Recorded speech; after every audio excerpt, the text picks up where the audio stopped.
Hello everyone, कैसे हैं आप। स्वागत है आपका हमारे यूट्यूब चैनल पे। आज हम देखेंगे फ्रेंड्स संविधान निर्माण की प्रक्रिया, जो कि चैप्टर नंबर 2 है और ये चैप्टर नंबर 2 का पार्ट 1 है। और भी मैं 1-2 पार्ट 3 पार्ट शायद मैं इसमें लाऊंगा तो आकि आपका ये चैप्टर पूरी तरह से क्लियर हो जाए। और इसमें मैंने बहुत इंपॉर्टेंट क्वेश्चन डाले हैं और मैं सबसे पहले इसमें कुछ इंपॉर्टेंट लाइन डाला हूँ जिसको मैं अच्छे से पढ़ के डील करूँगा। उसके बाद आपको उससे रिलेटेड 10 क्वेश्चन दिए गए हैं, उसको आपको स्वेच्छा से आंसर बताना है। तो आप मेरे पॉइंट को अच्छे से पढ़ेंगे। और इससे पहले आप चैप्टर 1 अगर नहीं पढ़े हैं तो आप उसकी वीडियो ज़रूर जाके देखें, मैंने उसकी वीडियो डाल दी है और उसमें मैंने दिया है संविधान क्या है, लोकतंत्र क्या है, उसके बारे में अच्छे से आपको नॉलेज मिलेगी। तो हम बढ़ते हैं आगे और बिना किसी देरी के स्टार्ट करते हैं। स्टार्ट करने से पहले फ्रेंड्स, अगर आप हमारे चैनल पर नए हैं तो चैनल को सब्सक्राइब जरूर करें और हमारा हौसला बढ़ाने के लिए एक लाइक ज़रूर करें और सबसे ज़रूरी बेल आइकन को ज़रूर प्रेस करें ताकि हमारे फ्यूचर में आने वाले वीडियो को नोटिफिकेशन आपको सबसे पहले मिल सकें। हमें आपकी सपोर्ट की बहुत ज़रूरी है। तो लेट्स स्टार्ट। तो हम लोग आ चुके हैं पहले पॉइंट की ओर, जो कि कह रहा है भारतीय संविधान का निर्माण संविधान सभा के द्वारा 2 वर्ष 11 महीना और 18 दिन में किया गया। इसका मतलब क्या है कि संविधान का निर्माण संविधान सभा के द्वारा किया गया था और इसमें संविधान को बनने में कितने समय लगे थे, तो 2 साल 11 महीना और 18 दिन।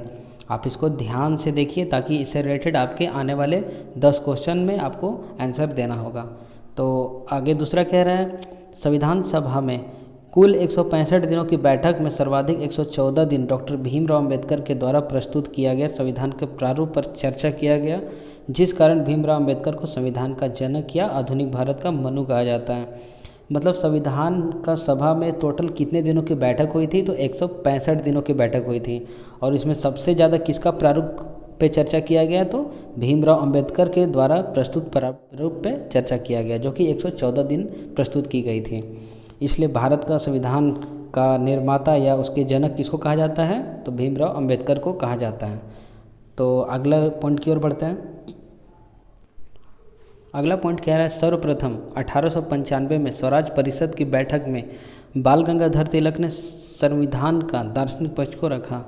तो फ्रेंड्स, क्वेश्चन ऐसे बनते हैं, स्वराज परिषद की बैठक में किसने सर्वप्रथम संविधान का दार्शनिक पक्ष को रखा था, तो उत्तर क्या बन जाएगा, बाल गंगाधर तिलक।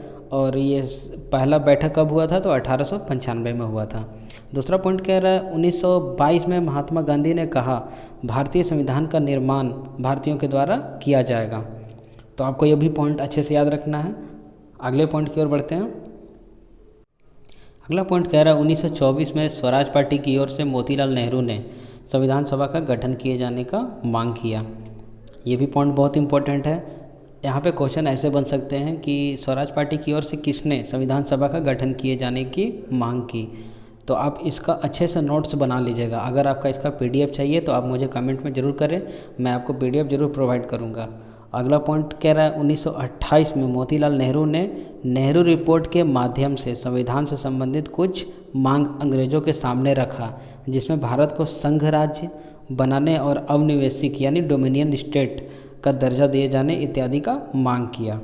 अगला पॉइंट कह रहा है 1934 में एम.एन. राय ने विधिवत रूप से अंग्रेज़ों के सामने संविधान सभा का गठन किए जाने का प्रस्ताव दिया। विधिवत रूप यानी कानूनी तौर पर अंग्रेज़ों के सामने यह प्रस्ताव रखा कि भारत का संविधान का गठन किया जाना चाहिए। अगला पॉइंट है 1940 में वायसराय लिनलिथगो ने अगस्त प्रस्ताव के माध्यम से द्वितीय विश्व युद्ध के बाद संविधान सभा के गठन किए जाने का प्रस्ताव दिया। यानी द्वितीय विश्व युद्ध अगर हो जाएगा उसके बाद हम इस प्रस्ताव के आगे बढ़ाएंगे। अगला पॉइंट है कैबिनेट मिशन की सिफारिश से 1946 में संविधान सभा का गठन हुआ। कब, जुलाई 1946 से नवंबर 1946 तक। अगला पॉइंट कह रहा है संविधान सभा की पहली बैठक 9 दिसंबर 1946 को हुई, जिसमें डॉक्टर सच्चिदानंद सिन्हा को अस्थायी अध्यक्ष चुना गया। ये भी क्वेश्चन एग्जाम में बहुत पूछते हैं, प्रीवियस ईयर क्वेश्चन ये बहुत सारे पूछे जा चुके हैं, तो आप इसको अच्छे से कर लीजिएगा। अगला पॉइंट मैंने डाला है 18 दिसंबर 1946 को डॉक्टर राजेंद्र प्रसाद संविधान सभा का अस्थायी अध्यक्ष चुने। अस्थायी अध्यक्ष कौन थे, डॉक्टर सच्चिदानंद सिन्हा थे और अस्थायी अध्यक्ष कौन है, तो राजेंद्र प्रसाद, डॉक्टर राजेंद्र प्रसाद थे। अगला पॉइंट कह रहा है डॉक्टर राजेंद्र प्रसाद ने BN राव को संविधान सभा का संवैधानिक सलाहकार बनाया। तो यहाँ पे प्रश्न ऐसे ही बन सकते हैं, संविधान का पहला संवैधानिक सलाहकार कौन था? तो BN राव थे। तो आप इन नोट्स को अच्छे से देखेंगे और आपको इसकी PDF चाहिए तो आप ज़रूर मुझे कमेंट में डालेंगे, मैं आपको ज़रूर प्रोवाइड करूँगा। और याद रखिए मैंने यहाँ पे सिर्फ इम्पोर्टेंट नोट्स ही डाले हैं जो कि आपके एग्ज़ाम में पूछे जाते हैं, प्रीवियस ईयर में पूछे जाते हैं। तो आप इन नोट्स को अच्छे से आप कॉपी कर सकते हैं। और दूसरी बात, मैंने जितने भी अभी नोट दिए हैं, जितने भी पॉइंट मैंने दिए हैं, इससे रिलेटेड मैंने कुछ MCQ नीचे डाले हैं, तो आप उसके आंसर ज़रूर देखें। तो आगे बढ़ते हैं MCQ और। तो हम लोग आ चुके हैं पहले प्रश्न की ओर। कह रहा है संविधान सभा में कुल कितने दिनों तक बैठक हुई थी? तो आप लोग को मालूम है, आप लोग अभी पढ़ा, इसका सही उत्तर हो जाएगा 165 यानी C। तो कुल तो बैठक 165 चली थी, पर इसमें सबसे ज़्यादा किसका प्रारूप प्रस्तुत किया गया था? तो भीमराव अंबेडकर का। कितने दिनों तक? तो 114 दिनों तक। तो आपको अच्छे से याद होगा। तो अगले प्रश्न की ओर बढ़ते हैं।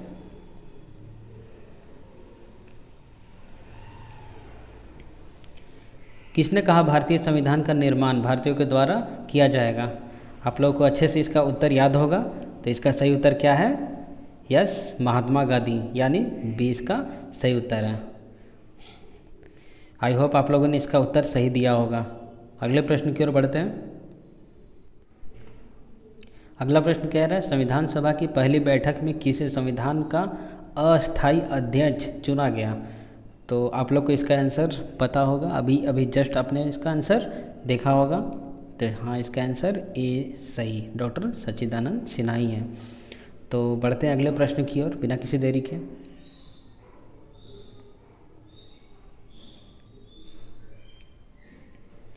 किसने अगस्त प्रस्ताव के माध्यम से संविधान सभा के गठन किए जाने का प्रस्ताव दिया? तो इसका सही उत्तर क्या हो जाएगा? ए लिनलिथगो ने इसका प्रस्ताव दिया था। अगस्त प्रस्ताव के माध्यम से लिनलिथगो ने कहा था कि क्या कहा था? द्वितीय विश्व युद्ध के बाद संविधान सभा का गठन किया जाएगा। तो बिना किसी देरी के अगले प्रश्न की ओर बढ़ते हैं, जो कि क्वेश्चन नंबर 5 होगा।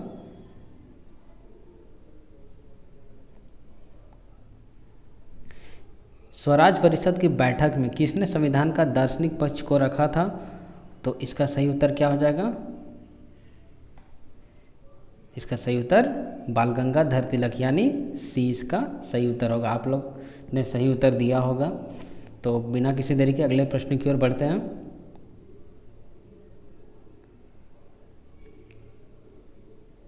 स्वराज परिषद की बैठक में किसने संविधान सभा का गठन किए जाने की मांग की?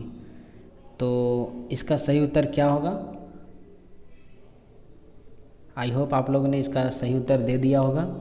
जी, इसका सही उत्तर ए होगा, मोतीलाल नेहरू ने। तो बढ़ते हैं अगले प्रश्न की ओर। अगला प्रश्न कह रहा है MN राय ने विधिवत रूप से अंग्रेजों के सामने संविधान सभा का गठन किए जाने का प्रस्ताव कब दिया? तो आपको डेट बताना है। तो इसका सही उत्तर क्या होगा? आई होप आप लोगों को इसका उत्तर पता होगा और बहुत सारे बच्चे इसका उत्तर दे चुके होंगे। जी, इसका उत्तर डी होगा, 1934 में। तो आगे बढ़ते हैं अगले प्रश्न की ओर।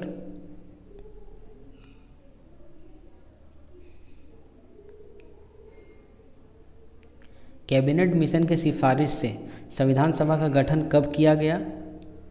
तो इसका उत्तर बताइएगा आप लोग। जी, इसका उत्तर 1946, ऑप्शन के अनुसार ऑप्शन नंबर ए इसका सही उत्तर है। अगले प्रश्न की ओर बढ़ते हैं। अगला प्रश्न कह रहा है संविधान सभा का अस्थायी अध्यक्ष किसे चुना गया? तो इससे पहले आप लोगों ने अस्थायी अध्यक्ष देखा होगा, कौन थे वो? तो सच्चिदानंद सिन्हा थे। तो इसका सही उत्तर क्या हो जाएगा? डॉक्टर राजेंद्र प्रसाद, ऑप्शन के अनुसार ऑप्शन नंबर सी इसका सही उत्तर होगा। आई होप ढेर सारे बच्चे ने इसका आंसर सही दिया होगा। तो बढ़ते हैं अगले प्रश्न की ओर, जो कि है इस क्विज का लास्ट प्रश्न।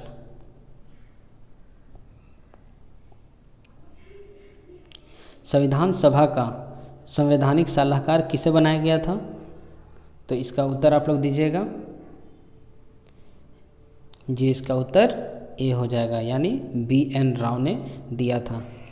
तो इस संविधान निर्माण की प्रक्रिया जो कि चैप्टर नंबर 2 है, इसका पहला पार्ट यहीं तक है और इसका दूसरा पार्ट मैं जल्द ही लाऊंगा ताकि आपका ये पूरी तरह से क्लियर हो जाएगा।